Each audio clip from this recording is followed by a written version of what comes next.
Subscribe and smash that bell so you never ever miss an upload from Seanzviewent Entertainment. In what may just be one of the most jam-packed episodes of Seanzviewent Entertainment, the Brash and Brazen, I work around the clock. I will never be mistaken or overtaken. We got a lot to cover. We're going to cover SmackDown 1000, WCW, WWE, NXT, Daniel Bryan, the Raw and SmackDown creative team. There's just so much to cover. The betting odds for Super Showdown, a huge heel turn expected in the very future. And I'm not talking about Dean Ambrose. So viewers and subscribers, let's get right into the news and the rumors at hand right now. As seen on Ringside News, the WWE is still wanting The Rock to appear at SmackDown 1000. The WWE wants The Rock there because The Rock was what made SmackDown special and so entertaining and so electrifying and so engaging. WWE has got a lot of memorable names, a lot of legends, and a lot of Hall of Famers showing up at SmackDown 1000. But one name they want to secure is The Rock, the great one, the most electrifying man in all of entertainment. So let's get right into that report. And like I said, we have a variety of topics to cover. So much news stories came out just today, and it's not even 11 o'clock yet. SmackDown 1000 is taking place on October the 16th. And the date is coming up quickly, and we'll be here before we know it. WWE is going to bring in some big names for their history-making episode, which has been able to influence the show throughout the years. But nobody did more for SmackDown than The Rock. And after all, ladies and gentlemen, it was once known as The Rock's Show. The Wrestling Observer noted that while it's not a lock at this point, the WWE is wanting to bring The Rock back and in for SmackDown's 1000 event. Now, Washington, D.C. has a major airport, so it's not out of the question that WWE could arrange to have The Rock flown in from Hobbs and Shaw spinoff of the Fast and the Furious franchise. We'll just have to wait and see if they can arrange another extreme travel situation to bring in an unexpected WWE superstar. And viewers and subscribers, that would definitely be huge. What is the reason behind WWE grabbing all these WCW names and pay-per-views and monikers? Is there more to this than meets the eye? Does WWE secretly like WCW? I mean, they do sell their merchandise. They do, talk about it on the network. They do have the whole library of WCW on there. So I think there's still a bond there somewhere. Now, WWE likes to own things, even if they don't use them. WCW was a great company in their heyday, an amazing competition to the WWE. Yeah, that's because the ratings are at all-time low. Another reason, because there's not competition forcing the WWE in. It just isn't there. The competitive spirit, the passion, the WWE really the only show in town as concerns, I know NJPW and ROH and Impact Wrestling, but when you're talking about the number one entity, the number one brand, the number one company that makes the most money, that has their own network, you're talking the WWE Network. And they tested Vince McMahon's limits, did the WCW back in the 90s. But the Monday Night War is over now, and WWE owns the WCW tape library, and it looks like they want to keep securing the former Turner-ran organization. WWE has been buying up a few WCW trademarks recently, which led fans to hope that we'll be seeing some WCW-themed events or pay-per-views coming up, maybe WCW Nitro. Maybe Halloween Havoc will make a return.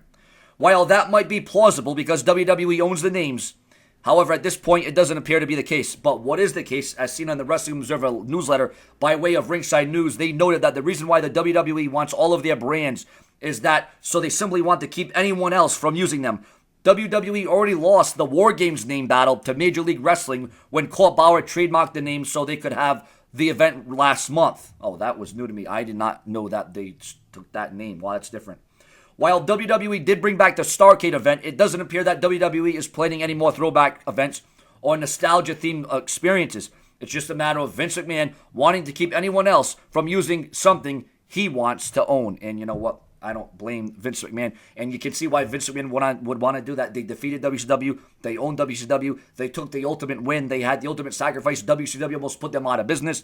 And I know that WWE likes to poke a lot of fun. I know they like to make a lot of jokes at WCW's expense, and they like to look at all the failures of WCW. But then again, the WWE loves WCW secretly, passionately, because, look, again, they're selling their merchandise. They're taking these themed pay-per-views. They brought back Starrcade. So I think the WWE definitely still has an inkling for WCW. Like I said, I think there will always be some sort of a bond there. Now, ladies and gentlemen, a huge turn is expected at WWE Super Showdown. There was rumors of Bill Goldberg and the Big Show returning for Super Showdown, but that is just rumors and speculation and not confirmed. But here is another major rumor. A lot can take place, ladies and gentlemen, when you have an event this large and this monstrous and you have all this momentum and you have a lot riding on it, you have it a 5-hour event, and there's reportedly going to be no title changes. There's going to be no title changes. So you would have to expect that the WWE is going to go all out and they're going to do something extraordinary. And here's where the big turn, the heel turn, could go down. Now, a lot can go down in WWE, especially when you're talking about a big show. Oh, a big show. See? Big show. Or they're just saying big show. That could be a pointer there. That could be a hint. It could be a hint. And that goes double if there's another huge show, not big show, that they can build towards, while the Super Showdown will end up being WWE's largest overseas live crowd. It appears as though one angle during the event could be setting up for something down the line. Ronda Rousey and the Bella Twins will be taking on the Riot Squad in Melbourne, Australia, in a match that Liv Morgan nearly missed, although she was officially cleared as she received her medical clearance on Monday. Yes, that was a very scary, intense moment. Hopefully Liv Morgan's all right. Hopefully she'll bounce back, and hopefully she is definitely 100% to compete. I'm not so sure how much action she'll see in that match, because I'm getting the feeling that the WWE may just want to be a little bit on the side of caution. The Wrestling Observer newsletter, by way of Ringside News, is noting that fans could see a turn when it comes to the babyface team in that situation. It was said that the WWE is building towards Ronda Rousey versus Nikki Bella for the Raw Women's title at the Evolution pay-per-view event. Rousey versus Bella was going to be on the Evolution card. Now, viewers and subscribers, does that mean Ronda Rousey is going to turn heel? Remember, there was rumors of Ronda Rousey becoming the next Paul Heyman girl or / guy. We know Paul Heyman wanted to switch things up. We know Paul Heyman is going to be coming back on the WWE television again, and they want something to do with Paul Heyman, the man that has such a great mindset, such a great brain, and such a great asset to the business. So imagine if Ronda Rousey, ladies and gentlemen, turns heel. That would turn up the volume and the magnitude of that. But then they could be looking at Nikki Bella to turn heel, because obviously after what just happened with Liv Morgan, they may want to paint the Bella Twins in a different light and put them in a different situation. Now, I'm not so sure how long this heel turn would last and how long this heel turn would sway the audiences, or if they would be for it. But if you have Ronda Rousey versus Nikki Bella, maybe one of them can be a tweener. Or, if it were me, though, have Ronda Rousey be the heel. Because you know what? Her coming out, I love Ronda Rousey. I love her athletic ability. I love how she's changed it up. I love how she's been able to adapt. But her coming out with the smile and the wave, and it's the smile and the wave, it's too smiley, it's too wavy. It's not her. It's just not Ronda Rousey. So I think Ronda Rousey does need a switch up. I think she does need to change it up. But viewers and subscribers, a huge report coming in this morning on Raw and SmackDown Live. Who is really in charge of Raw and SmackDown Live, viewers and subscribers? The creative team. We know that the numbers are low. We know the numbers are at just dire needs. Raw and SmackDown ratings, and I don't care how many people say, they don't look at the ratings, they don't care about the ratings. I can guarantee you the WWE may not care about it, but these cable networks, you think Fox is going to like the fact that SmackDown and Raw are getting the lowest ratings and viewership? Even though Raw ain't going to be on Fox, Raw is going to remain on the USA Network. The USA Network, at one point, they're going to question that. The Fox Network, they're going to look at SmackDown Live, they're going to say, well, you guys are not thriving, you guys are not surviving, you guys are not getting the job done. What is going on here? Pick up the pieces, do something. Well, when push comes to shove, the WWE may be forced to do something, because Vince McMahon is the top dog in WWE, and the Wrestling Observer newsletter confirmed that he is still the be-all, end-all decision maker for both WWE's main roster shows. Maybe it's time for switch up, because the ratings are reflecting it. I'm not just saying that because I'm saying that. I'm just saying it because it's true. The ratings reflect it. But it was also noted and explained who is in charge of the rest of the operations, which might surprise some people.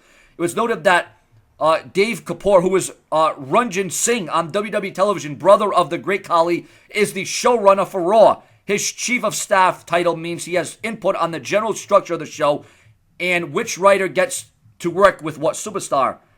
Ed Koskey is the lead writer of Raw, and has worked with the company for 2 decades. Of course, Vince McMahon and Triple H have a huge amount of creative input as well.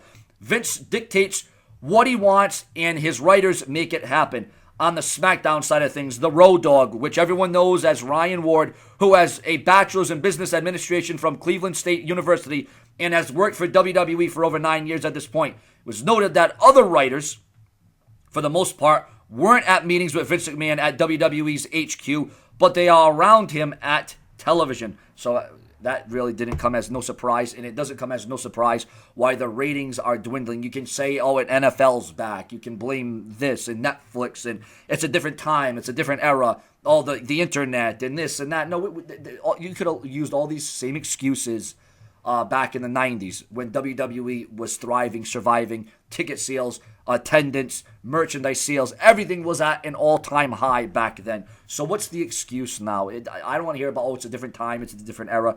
No, the WWE needs structure. The WWE needs to refocus. The WWE needs to revitalize. The WWE needs a huge shift. They need a whole new thought process. They need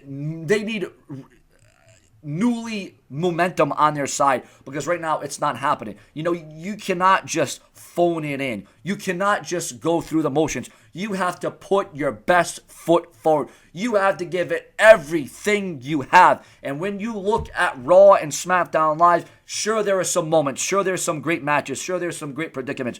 But the storylines, the strategies, the angles, they don't know where they're going. They don't know what they're doing. They don't know what hand's feeding the other. They're changing the show. They're changing the script as the show's on, which some would say would make things unpredictable, but sometimes it just makes it a damn mess. It makes it a car wreck on I-95. But viewers and subscribers, that is what we're dealing with Raw and SmackDown. We got huge news on The Miz and Daniel Bryan, viewers and subscribers. This over on the SmackDown Live brand.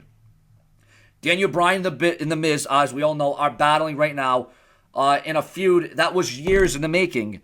But it looks like WWE might have done all they can with the rivalry at this point. Dave Meltzer noted on the Wrestling Observer Radio, as seen on Ringside News, that it appears Daniel Bryan and The Miz will be blowing off their feud in Melbourne, Australia at the Super Showdown. Daniel Bryan and The Miz, and I mean this is the real one. They can't do another gimmick finish. That's on, by the way. Daniel Bryan's okay. It's nice to know that Bryan is okay after that hard-fought match against Shelton Benjamin this week on SmackDown Live. It might be possible to keep opponents away from each other for too long in WWE because the roster is only so big. So who knows how many times they'll keep going to the well on that match, because they do work well together. And there is a lot of history there. But it looks like Daniel Bryan and The Miz's rivalry might be wrapping up in Australia as they battle to see who gets the chance to face the WWE World Champion at a later date or later in the show. So viewers and subscribers, as you can see, it's going to be a big, big show. And you know what? The booking with Daniel Bryan and the way that this angle has been portrayed isn't as strong, isn't as popular, isn't as fierce, isn't as compelling, isn't as intriguing, isn't as entertaining as I thought it was going to be. I'm going to be honest with you. I expected a hell of a lot more out of Daniel Bryan. I expected a hell of a lot more out of this rivalry with The Miz. I thought the WWE was going to pull out all the stops. They were going to go all night long. They were going to shout it out. They were going to do whatever it took. But for whatever reason, this has kind of fell flat. Daniel Bryan's return has kind of been a but, and it's not a knock on Daniel Bryan. It's the creative team. It's the powers that be. It's the ones that are in control, and it's a mystery. I mean, I don't know if the WWE is going to come away. And you know, Shelton Benjamin defeating Daniel Bryan. The real reason why Shelton Benjamin defeated Daniel Bryan on SmackDown Live wasn't so Daniel Bryan could be buried. Wasn't because Daniel Bryan's on bad terms or because there's heat on him or because there's backlash. No. It's so to get the thought in the mind that can Daniel Bryan still get it done? Can Daniel Bryan still win the big one? Can Daniel Bryan still win when it matters most, when the lights are on bright? That was to put a doubt in question. So now I'm kind of seeing where Shelton Benjamin defeated, Daniel Bryan. And it's not like Shelton Benjamin's a jobber. It's not like Shelton Benjamin is a joke. It's not like Shelton Benjamin just came out of nowhere and won the match. Shelton Benjamin's a former Intercontinental United States and Tag Team Champion.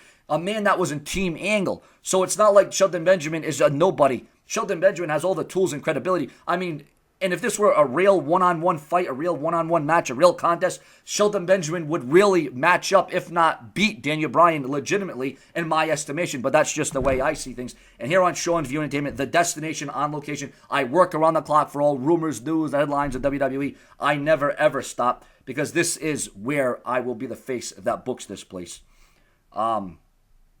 So, ladies and gentlemen, yeah, that seemed, and of course, as we all know, WWE, I'm still a little bit thrown off by that. WWE reportedly pushing to extend NXT shows and TV. And we all know WWE going in a different direction for the Survivor Series. They're not going to solely, focus on Raw versus SmackDown matches. Team Corbin versus Team Angle. Daniel Bryan and Brie Bella are already planning to move. Well, that didn't last too long now, did it? And with The Rock coming back and these WCW trademarks and this heel turn, as you can see, viewers and subscribers, there is a lot to learn from this one particular episode of the Brash and Brazen. Remember to buy my official merchandise line on Amazon. If you want to support Seanzviewent Entertainment and what I do and what I stand for, please take this time to click the link in the description of the video. Buy my official merchandise. It will definitely be recognized. It will be applauded. It will be it will be awesome. It will be epic. It will be spectacular if you can support me by buying my official merchandise. But once again, viewers and subscribers, that's up to you.